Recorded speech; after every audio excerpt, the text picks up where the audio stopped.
کون کون؟ میں اسے انسان ماننے کے لیے تیار نہیں. یا تو وہ کوئی فرشتہ ہے یا نبی ہے. نہ نبی آ سکتا ہے نہ ہم فرشتے ہیں. وہ انسان ہی نہیں جس سے خطا نہ ہو. لہٰذا میں اپنے رب کی قدرت پہ قربان جاؤں, رحمت پہ قربان جاؤں کہ اس نے توبہ کے لیے نہ عمر کی قید نہ عدد کی قید. اب تو 60 سال کا ہو گیا ہے, 70 سال کا ہو گیا, اب تیری کوئی توبہ نہیں, آخری سانس میں آ جا قبول ہے. ابھی تیری 100 دفعہ ٹوٹ چکی ہے توبہ, اب 101 دفعہ قبول نہیں, 1 کروڑ دفعہ توڑ کے آ جا قبول ہے. کریم ذات سے واسطہ ہے. لیکن کریم ذات نے کچھ ضابطے بنائے ہیں, کچھ نظام بنائے ہیں. اس نے یزید اور حسین کو الگ کیا ہے. ایک سود خور بھی کہے اللہ غفور الرحیم ہے, راتوں کو شراب میں ٹن کہے اللہ پہ معاف کرے گا, راتوں کو مصلی پہ تڑپنے والا اور شراب پینے والا اللہ کا قانون ہے, اللہ کا نظام. ظلم و ستم کے پہاڑ ڈھانے والا اور مظلوم بن کے سسک سسک کے زندگی گزارنے والا کیسے برابر ہو؟ آنکھ کا چھلکنا اور جام کا چھلکنا اللہ برابر کر دے, ایسی اندھیر نگری بھی تو کوئی نہیں ہے. ام نجعل المتقین کالفجار, کیا نیک اور بد میں برابر کر دوں گا؟ افنجعل المسلمین کالمجرمین ما لکم کیف تحکمون. اس لیے بھائی بہنوں, معاملہ بہت آسان ہے اگر توبہ ہو جائے, اور جب گناہ ہو پھر توبہ ہو جائے, جب گناہ ہو پھر توبہ ہو جائے تو معاملہ آسان ہے. مشکل کب ہے؟ جب آدمی اکڑ جائے, معاملہ خطرناک ہے. لیکن گناہ کے ساتھ توبہ ہو, آسانی, معافی ہے, کیونکہ وہ ہے ہی معافی کو پسند کرنے والا. لہذا بھائی بہنوں, توبہ کی عادت بناؤ. دیکھو, ایک معاملہ اللہ اور آپ کا, اس میں بڑی گنجائش ہے. ایک معاملہ بندوں اور آپ کا, وہ بڑا اوکھا ہے. اللہ کے واسطے کسی کے عیب نہ دیکھو, کسی کی پگڑی نہ اچھالو, کسی کو بے عزت نہ کرو, کسی کی کمیاں نہ پکڑو, کسی پہ تبصرے نہ کرو. یہ بہت خوفناک کیس ہے. نماز چھوٹ گئی, یہ اتنا خوفناک کیس نہیں ہے. روزہ چھوٹ گیا, حج چھوٹ گیا, خوفناک ہیں, لیکن یہ ڈائریکٹ اللہ کے ساتھ ہے, جب چاہے معاف کر دو. لیکن میرا اور آصف کا جو معاملہ ہے, میرا اور سردار صاحب کا جو معاملہ ہے, میرا اور آپ کا جو معاملہ ہے, یہ بہت خوفناک ہے. اس میں کسا ہوا قانون ہے کہ کسی کو حقیر نہ جانو. عیسیٰ علیہ السلام گزر رہے تھے اپنے ساتھیوں کا, ایک ڈاکو اوپر بیٹھا تھا پہاڑ پر, چوٹی پر. فلسطین میں چھوٹے چھوٹے پہاڑ ہیں, بڑے نہیں. تو اس کی نظر پڑی, نور نبوت دیکھا تو اس کو ندامت ہوئی. اس نے کہا یا لعنت ہے تیری زندگی, ساری زندگی ڈاکیاں گزارتی, چل توبہ کرتے سے نیک نبی دا ساتھ دے. انہوں نے کہا یا اللہ میری پچھلی معاف کر, میں آ گیا, نیچے اترا, ساتھ ہو لیا. عیسیٰ علیہ السلام کا ایک صحابی ساتھ جا رہا ہے. صحابی, ہر امت کا سب سے اعلیٰ شخص وہ ہوتا ہے جس نے نبی کا فیض پایا ہو. یہ ڈاکو, یہ صحابی. اس صحابی نے اس کو یوں دیکھا نفرت سے, اچھا یہ کتوں آ گیا. ایک تکبر پیسے کا ہوتا ہے, ایک تکبر نیکی کا ہوتا ہے. یہ پردے والی عورتیں بے پرد عورت کو یوں دیکھتی ہیں, انہیں نہیں پتا کہ انہوں نے بے پردگی سے بھی بڑی تباہی پھیلا تھی. ایک پیسے کا تکبر ہے, ایک نیکی کا تکبر ہے. ہم دیندار لوگ ہیں, ہم پردہ دار خواتین ہیں, یہ بے غیرت بے حیا ہیں. اور میں نے تو ناچنے والیوں میں بھی اللہ کی محبت کو دیکھا. اب نسیم وکی کی والدہ فوت ہوگی, میں نے اس کا جنازہ پڑھا ہے, تو سارے اداکار اکٹھے تھے. میں نے تھوڑا سا اللہ کے نبی کا ذکر کیا. میں نے جتنا ان کو روتے دیکھا, میں نے آج تک کسی کو ایسا روتے نہیں دیکھا. ارے ہر مومن کے دل میں ایمان ہے. حالانکہ عرفات وہ میدان ہے جہاں میرا اللہ کہتا ہے اتنے گناہ لاؤ جتنے بارش کے قطرے, اور اتنے لاؤ جتنے ریت کے ذرے, اور اتنے لاؤ جتنے درختوں کے پتے, آ کے معافی مانگو, سب معاف کروں گا. لیکن میرے آج کا ماحول, آج کا دیندار, وہ کسی کو معاف کرنے کے لیے تیار نہیں ہے. ایک ہے میرا آپ کا معاملہ, بڑی احتیاط برتو، کسی کو حقیر نہ جانو، کسی کی کمی نہ دل میں لانا، کسی کے عیب نہ پکڑنا، کسی کی پگڑی نہ اچھالنا، ہر چیز منہ پہ مار دی جائے گی۔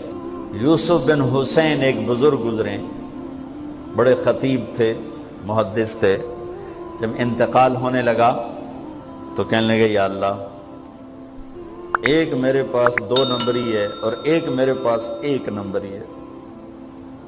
2 نمبری تو یہ ہے کہ تیرے اور میرے درمیان جو تعلق تھا میں اسے کبھی ٹھیک نہ کر سکی، اور ایک تیرے اور میرے اور تیرے بندوں کے درمیان تعلق تھا، اس میں نے کبھی 2 نمبری نہیں کی، میں ہمیشہ 1 نمبر پہ رہا۔ یا اللہ، میری ایک دیانت ہے، ایک خیانت ہے، میری دیانت کے بدلے میری خیانت کو معاف کر دو۔ جب ان کا انتقال ہوا تو وہ خواب میں ملے ایک دوست کو، کہ آپ کے ساتھ کیا ہوا؟ کہ اللہ نے مجھ سے کھڑا کیا، کہا یوسف مرتے ہوئے کیا کہا تھا؟ کیا کہا تھا؟ دوہراؤ، کیا کہا؟ کہ یا اللہ، میں نے یہ کہا تھا کہ میرے رب، ایک خیانت ہے جو میرے اور تیرے درمیان رہی ہمیشہ، میں اسے ٹھیک نہ کر سکا۔ ایک دیانت ہے جو میرے اور تیرے بندوں کے درمیان رہی، میری دیانت کے بدلے میری خیانت کو معاف کر۔ تو کہا یوسف، بس تیری یہ بات ہمیں پسند آئی، جاؤ معاف کیا۔ میرے نبی نے بڑے عجیب واقعہ سنا ہے۔ ایک تو قیامت کے دن 2 آدمیوں کو کہے گا چلو جہنم کی طرف، تو ایک دوڑ لگا دے گا اور ایک چلتے چلتے پیچھے مڑ کے دیکھے، پھر آگے جائے گا، پھر دیکھے گا، تو اللہ دونوں کو واپس بلا لے گا۔ ہاں بھائی، تو نے دوڑ کیوں لگائی؟ آگے دیکھ نہیں رہے ہو جہنم ہے؟ کہے گا یا اللہ، تیری نہ ماننے کی وجہ سے تو جہنم دیکھی، تو مجھے خیال ہے آج ہی تیری مان لوں، شاید تیری رحمت متوجہ ہو جائے۔ کہا اچھا بھائی، تو کیوں پیچھے مڑ مڑ کے دیکھ رہا تھا؟ کہ یا اللہ، تیرے بارے میں سنا تھا تو بڑا مہربان ہے، تو میں دیکھ رہا تھا کہ شاید تیری رحمت کہے گی آ جا، کوئی نہیں آ جا، تو اللہ کہے گا چلو تھوڑی گل میں نے بڑی چنگی لگی، جاؤ جنت میں چلے جاؤ۔ معاملہ تو ایسی کریم ذات سے، ایک آدمی کی ایک نیکی کم پڑ جائے گی، ایک تیری ایک نیکی اگر بڑھ گئی نا تو میں تمہیں جنت دے دوں گا۔ اب یوں ہے، کہے گا چلو یا اللہ میں لے آم نا، اللہ کہے گا جا کسی کو لے آ، میں تمہیں جنت دے دینا۔ وہ یا اللہ ایک تو میں نے لب جانی، وہ اپنی اماں ابا چاچے تائے بیوی بیگم بچے سب منکر ہو جائیں، بنا بنا کی پتہ اساں اسے ہیک تو تھوڑ جاویے، کیا پتہ ساڑی وہ ہیک تھوڑ جاوے، عزیدہ نہیں دین دے، عزیدہ نہیں دین دے۔ کہے گا ہائے میں مر گیا۔ تو ایک آدمی اس کی ہائے سنے گا، وہ کیوں آئی؟ کہ ایک نیکی تو مار کھا گیا۔ کہے گا موجاں کر تیرا کام بن گیا۔ وہ کہے گا وہ کیسے؟ وہ کہے گا میرے کو ہے ہی ایک کو، تو لے جا، میرے کڑے کم تھی، تو لے جا، میرے کو ہوئے تامی اگے نہ ہوئے تامی اگے، یا تو لے جا۔ وہ چھلانگے مارتا ہوا ہے گا یا اللہ میرا کم بن گیا۔ اور کیسے بن گیا؟ کہ وہ کہتا میں دیتا ہوں، کہ اس کو بلاؤ، اس کو بلایا جائے گا۔ ابھی تم اس کو نیکی دے رہے ہو؟ کہ جی دے رہا ہوں۔ کیوں دے رہے ہو؟ کہ یا اللہ میرے کسی کام کی، میرے لیے تو تیرا، میں ایک نیکی نال کیڑی جنت لے سکن۔ تو اللہ تعالیٰ فرمائیں گے اچھا آج مجھ سے بڑے سخی بننا چاہتے ہو؟ آج مجھ سے بڑا سخی کوئی نہیں ہے، چل تیری سخاوت پہ تو بھی جنت میں جائے، یہ بھی جنت۔ اس لحاظ سے معاملہ بہت آسان ہے، مشکل نہیں ہے۔ اگر ہم گناہ پر توبہ کر رہے ہیں تو معاملہ آسان ہے، گناہ کر کے ڈٹ جائیں پھر معاملہ خوفناک ہے۔ یا نیکی کے تکبر میں یا گناہ پہ اڑ جانا یہ خوفناک چیز ہے۔ لیکن اگر ہم معافی مانگ رہے ہیں تو مسئلہ ہی کوئی نہیں۔ سب سے آسان کام ہے اللہ کو راضی کر، سب سے آسان کام، چونکہ اللہ اسد، اگر میں آصف صاحب کو معاف نہیں کرتا، کیوں کہ میرے دل پر اثر ہے، سردار صاحب مجھے معاف نہیں کر رہے، کیوں کہ میری زیادتی کا دل پر اثر ہے، اس لیے معاف کرنے میں آدمی دیر کرتا ہے۔ اللہ کیا کہتا ہے؟ تم سارے سجدے میں گر جاؤ، میرے اوپر کوئی اثر نہیں، تم سارے پتھر کے آگے گر جاؤ، میرے اوپر کوئی اثر نہیں، اثر سے پاک ہے۔ لہذا ادھر منہ سے نکلتا ہے یا اللہ معاف کر، اور ادھر سے جواب آتا ہے جاؤ معاف کر دیا۔ اتنا بھی نہیں کہتا ہوئے دوبارہ تو نہیں کرو گے، دوبارہ تو نہیں کرو، اتنا بھی نہیں کہتا، او بھائی پھر کرو گے، جاؤ معاف کرو، جاؤ معاف، میرا بندہ میری بندی توبہ کا برتن توڑ دیا، آ جا جوڑ دیتا ہوں، پھر توڑ دیا، آ جا جوڑ دیتا ہوں، پھر توڑ دیا، آ جا جوڑ دیتا ہوں، 1,00,000 دفعہ توڑا، 1 کروڑ دفعہ توڑا، آ جا، کیسے جوڑتا ہوں، کیسے جوڑتا ہوں